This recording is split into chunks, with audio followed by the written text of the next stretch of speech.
Unexpected life at the Galapagos Rift. For 2 million years, Earth has been inhabited by living things that make their own food. Known as the producers of their communities, these self-sufficient life forms convert substances from their immediate environment into energy-rich food molecules.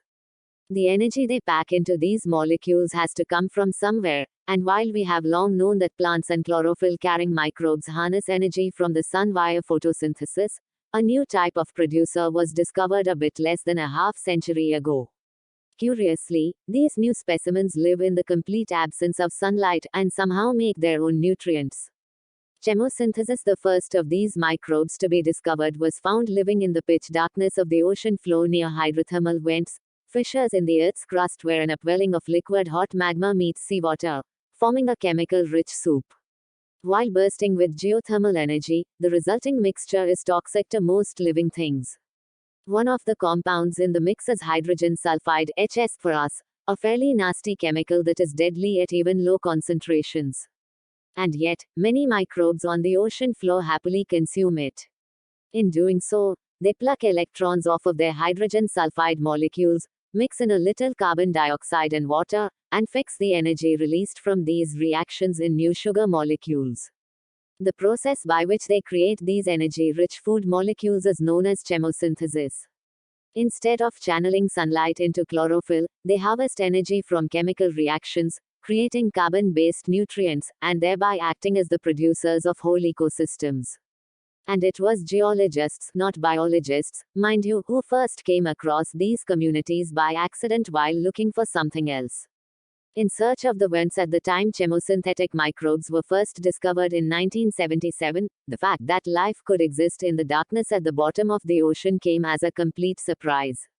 On this particular expedition, it was actually the hydrothermal vents that the crew had set out to find. During explorations of the Red Sea in the 1960s, scientists had noticed warm waters above what was known to be a mid-ocean ridge, a fissure between two of Earth's plates where magma could rise and form new seafloor, creating misty, superheated chemical seawater in the process. Having collected data indirectly on warm water anomalies and strange ocean floor deposits in prior years, scientists became interested in confirming their suspicion of these undersea vents. So in early 1977, France and the US teamed up for the Galapagos hydrothermal expedition, funded by the National Science Foundation and affiliated with the Woods Hole Oceanographic Institution. The destination was the Galapagos Rift, one of the likely locations of hydrothermal vents. In February of that year, a team of geologists, geophysicists, and geochemists piled into a vessel known as the Ark Venus, cruised out of the Panama Canal and arrived several days later at a patch of ocean 250 miles northeast of the Galapagos Islands to hopefully find tangible evidence of the vent's existence. While the absence of any biologists aboard the research vessel may seem odd in retrospect, they were looking for what they could imagine based on their evidence. And the thought of ecosystems existing in complete darkness was unheard of at the time because no evidence had pointed in that direction. Exploring the seafloor to capture images of the vents, the scientists aboard the NO planned to release Angus, acoustically navigated geophysical underwater system, a 2-ton unmanned steel cage replete with cameras and strobe lights. Before doing so, they deployed several ocean-bottom transponders, Sleepy, Dopey, and Bashful, and lowered them to the seafloor to track ANGUS's position. It was only after these three helpers made it to the bottom that Angus then made its descent, tethered to a long steel cable aboard the NO. As Angus plumbed the depths of the ocean, a crew member aboard the NO rotated a winch to gradually let out the cable to control its movement to a degree.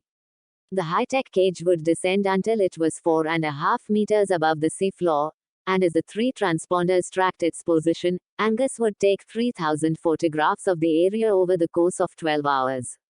At one point during ANGUS's journey, it relayed a signal to the team indicating a spike in temperature. After its work concluded, scientists examined 13 photos taken around the time of the spike.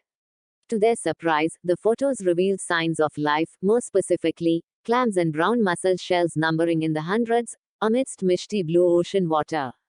Alvin descends a few hours after the scientists aboard the Ark Venus collected their data. They were soon greeted by their colleagues aboard another ship, the Ark V Lulu. Three of these scientists, Jack Donnelly, Jack Collis, and Geert Van Andel, planned to explore the site using the exploratory submersible known as Alvin. The trio made their descent on the morning of February 17. As their first order of business, they explored the mysterious site where Angus had taken those 13 pictures of the clams. Upon reaching the area, they saw warm water coming up through cracks in the ocean floor. They had found their hydrothermal vent. And while Angus had captured the first snapshots of living things, this phase of the expedition revealed a fuller picture of what was down there.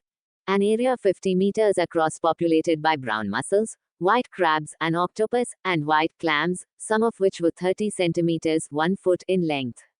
For this reason, the discovered site on the ocean floor was affectionately named Clambake 1.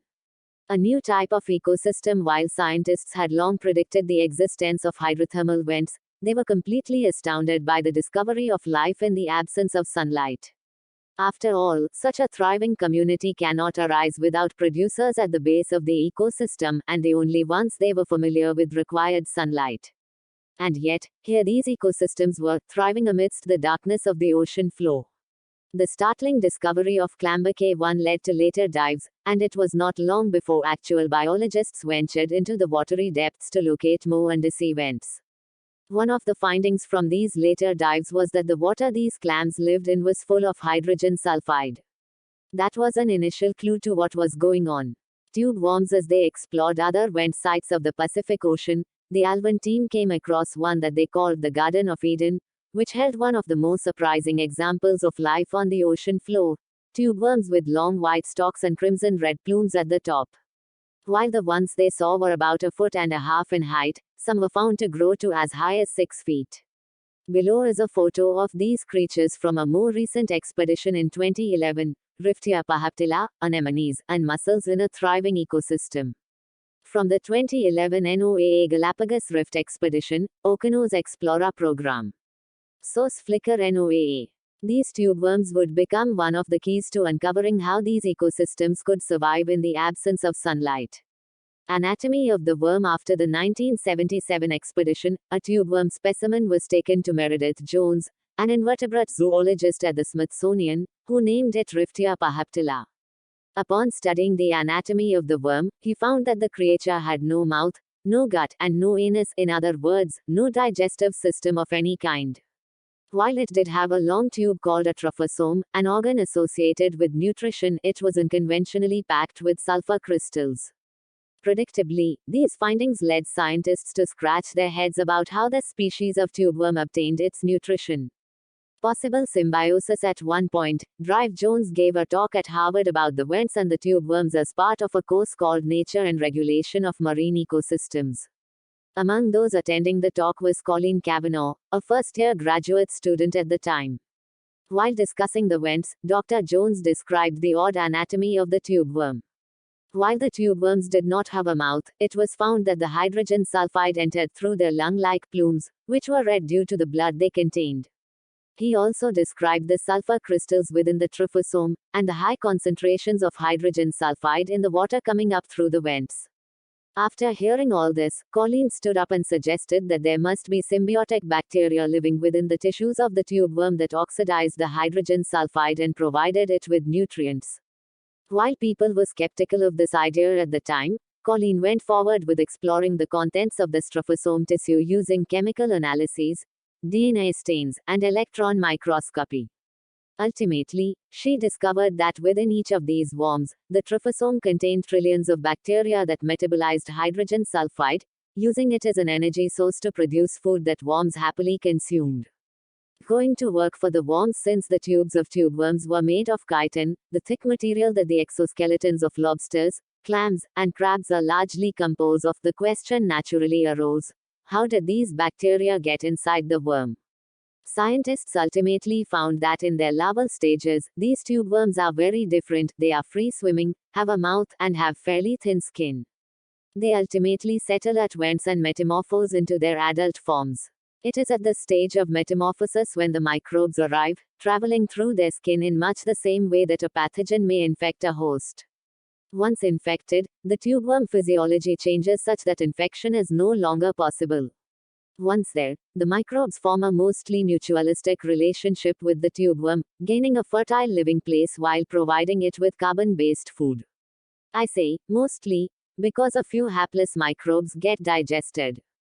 With no mouth or digestive tract of their own, the tubeworms are entirely dependent upon these bacteria for survival.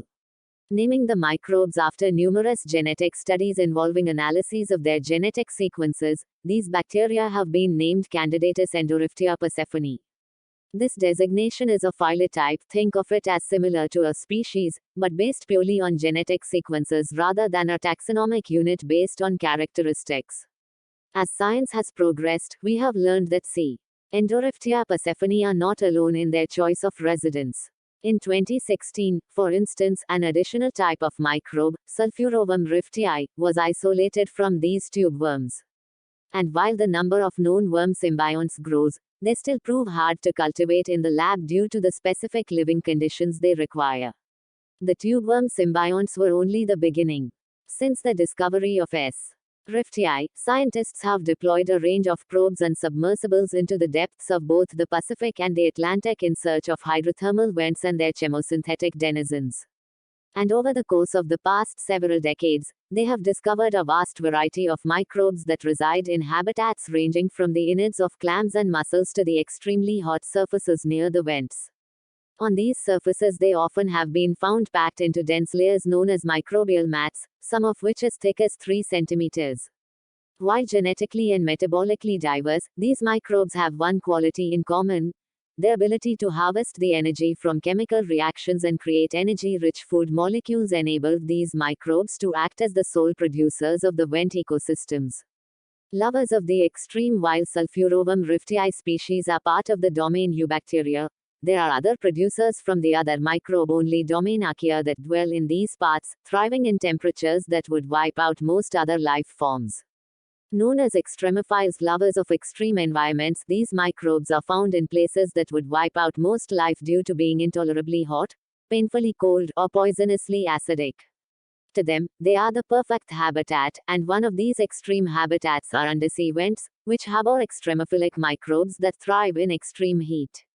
One such microbe, Pyrolobus fumari, fire lobe of the chimney, was first isolated from a hydrothermal vent at the mid-Atlantic ridge. It gobbles up sulfur and hydrogen and engineers its own carbon molecules from carbon dioxide. Reproducing best at a temperature of 106 degrees Celsius, 6 degrees above the boiling point of water P. Fumari populations also grow well at temperatures between 90 degrees and 113 degrees Celsius. Thermophile bacteria isolated from deep-sea vent fluids. Mark Amend, NOAA Methanopyrus kandalri, methane fire, is another such species of archaea that reside at the vents. As lovers of extreme heat and high salt concentrations, these rod-shaped microbes reside in the chimney walls of undersea volcanoes known as black smokers. A black smoker found in the Atlantic Ocean. P. RONA, or National Undersea Research Program NURP, NOAA. Essentially tall hydrothermal vents, black smokers are formed of iron sulfide deposits and release great amounts of heat, methane, and sulfur. While undesirable living spaces to us, they are also where some of our lovable tube worms reside. As with the worm's bacterial symbionts, M. kandalri has a unique diet, harvesting energy from hydrogen gas within these chimneys and releasing methane, CH, via a metabolic process known as methanogenesis. Being the only species in its Methanopyrus genus, the exact phylogenetic origins of M. kandalri remain shrouded in mystery. Methanopyrus kandalri cells. This monograph is from the original paper describing the species for the first. Another microbe, Pyrodictium abbaci, is a disc-shaped cell that grows attached to networks of hollow tubes resembling tree roots. Like their counterparts, they prefer insanely hot conditions and grow best at 105 degrees Celsius. Pyrodictium abbaci. Aside from tolerating extremely hot temperatures, all these metabolically diverse microbes have something else in common. They harvest energy from geothermal sources that are otherwise inaccessible to other life forms. Diverse and delicate. While chemosynthesis had been known about for a century, nobody had known that microbial populations could support such rich and diverse ecosystems in the complete absence of sunlight. And because chemosynthetic microbes are the only life forms that can create food for their ecosystems, they are indispensable. Without them, no energy can be fixed in consumable nutrients at the producer level, and the ecosystem collapses. Because the microbes are both keystone species in the ecosystem and also depend on the mineral rich fluid rising up through the vent, the ecosystem dies off if the warm waters stop rising. This halt to the upward flow of geothermal energy can sometimes happen if the source of the magma is cut off, and it is why a second vent bound by the 1977 Alvin team, Klambucke 2, had nothing but dead clams.